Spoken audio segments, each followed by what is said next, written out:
বহু দূরে ছিল একটা গ্রাম। সেই গ্রামে ছিল একটা প্রকাণ্ড বটগাছ, আর সেই বটগাছের ডালে একটা পুরনো কাঠের দোলনা ঝুলতো। কিন্তু গ্রামের কেউই সেই দোলনায় বসার সাহস করত না, কারণ এর পেছনে ছিল এক ভয়ানক রহস্য। এক রাতে জয়ন্ত আর তার স্ত্রী সুষমা ঘুমোচ্ছিল। হঠাৎ তাদের কানে আসে একটা কান্নার আওয়াজ। কান্নার আওয়াজটা একদম করুণ ছিল যে জয়ন্তর ঘুম ভেঙে যায়। সে সুষমাকে দেখে বলল, সুষমা, ওঠো, আবার সেই কান্নার আওয়াজ শোনা যাচ্ছে। হায় আল্লাহ, আবার সেই কান্নার আওয়াজ। আমার মনে হচ্ছে আওয়াজটা ওই পুরনো বটগাছটার দিক থেকে আসছে। জয়ন্ত সাহস করে জানালার দিকে এগিয়ে যায়।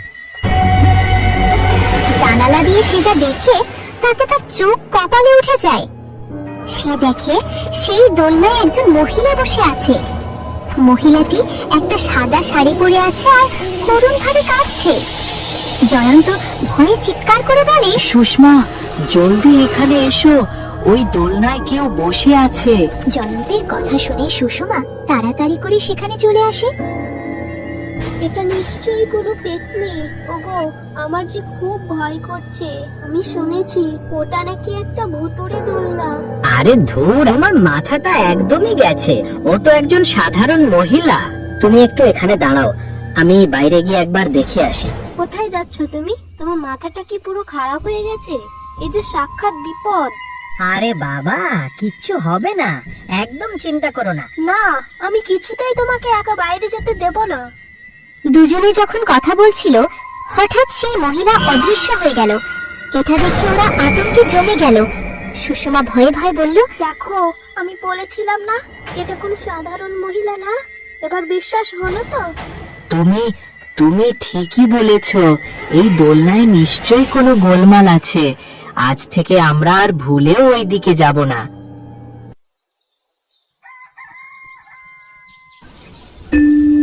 পরের দিন জয়ন্তের বোন মায়া তার স্বামী রাজুকে নিয়ে শহর থেকে গ্রামে আসে। দাদা, বৌদি, কোথায় তোমরা? মায়া, কত দিন পর এলি, চল এখন ভেতরে চল। মায়াকে দেখে জয়ন্তের মুখ আনন্দে ভরে উঠল।